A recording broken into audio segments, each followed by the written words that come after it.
Hello friends, आपका स्वागत है हमारी आज की क्लास में, जो कि है आर्टिकल 29 अनुच्छेद 29।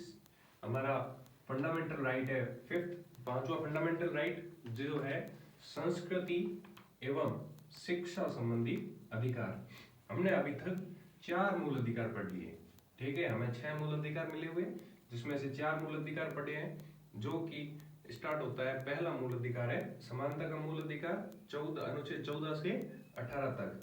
उसके बाद दूसरा मूल अधिकार है स्वतंत्रता का अधिकार, जो है 19 से 21 तक। और उसके बाद में था शोषण के विरुद्ध अधिकार, वो था हमारा मूल अधिकार 22 से लेके 24 तक।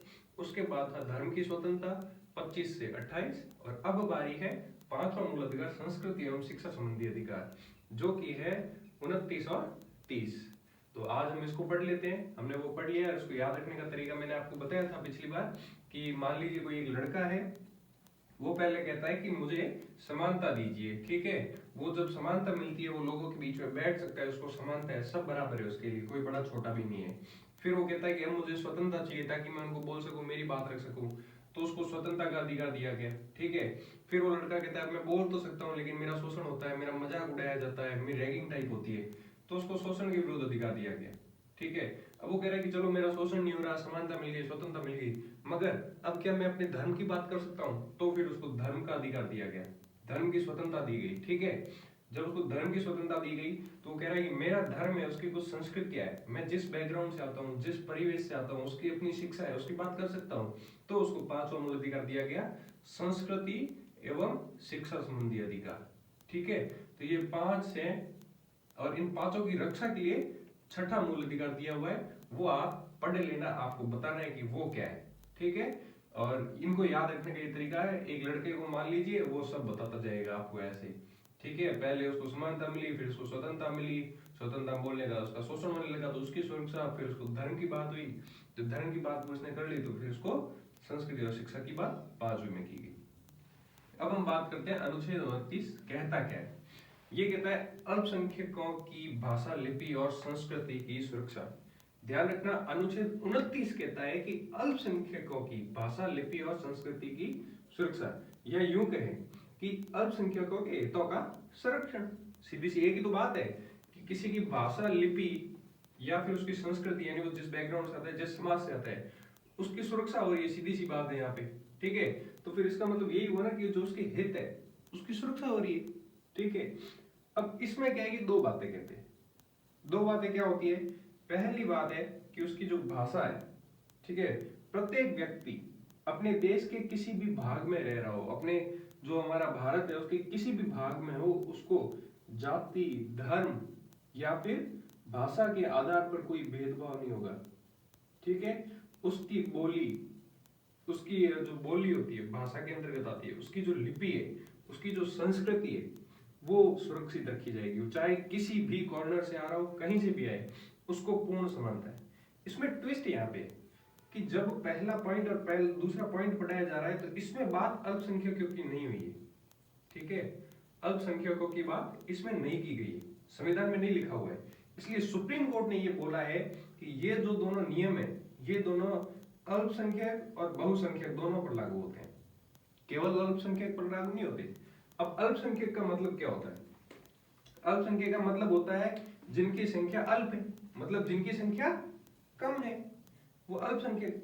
अब जब अल्पसंख्यकों की अपनी संस्कृति होती है, जैसे हम जंगल की बात करें तो कुछ जंगल रिजर्व रखे हैं, उस जंगलों को सरकार ने रिजर्व रखा है, कुछ जंगलों को, उनका कारण है कि उसके अंदर कुछ समाज के कुछ लोग हैं, वो रहते हैं, उनकी अपनी संस्कृति, भाषा, लिपि है, वो उनका अंत नहीं होता है क्योंकि वो अल्पसंख्यक है।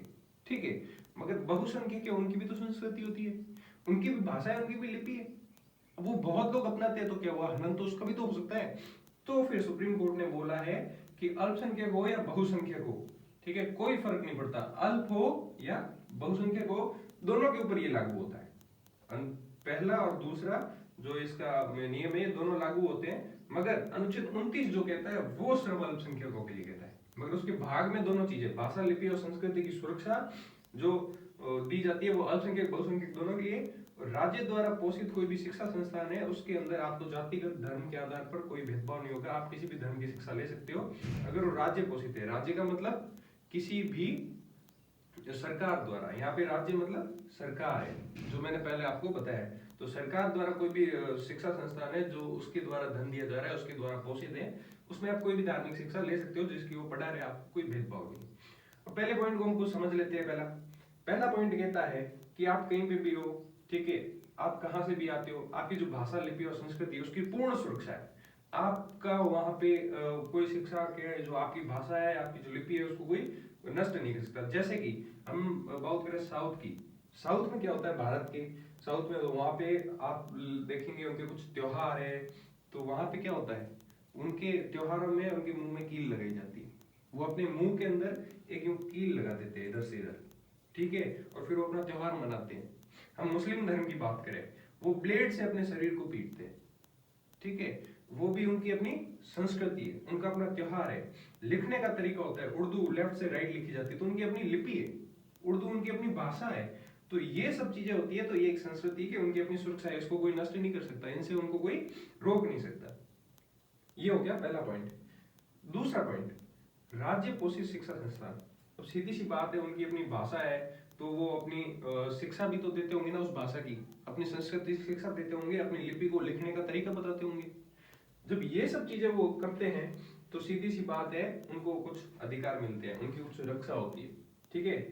एक समूह, इसको तो हम यूं कह सकते हैं कि एक समूह के अधिकारों की रक्षा, ठीक है, व्यक्तिगत अधिकारों की रक्षा नहीं है। अनुच्छेद 29 में यही कहता है, पहला पॉइंट क्या कहता है कि कोई भी व्यक्ति है, उसके एक समूह का जो होता है, उसके सभी के समूह की अधिकारों की रक्षा हो रही है, ना कि किसी व्यक्तिगत की, ठीक है।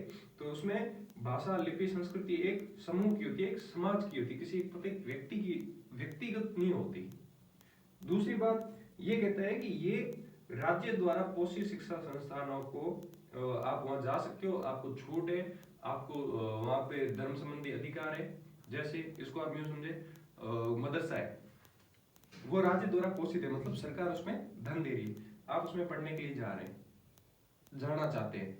अब हम मौलवी को जाके कहते हैं कि साहब मुझे पढ़ना है उर्दू, या मुझे आपकी संस्कृति पढ़नी है, वो आपको मना नहीं करेंगे।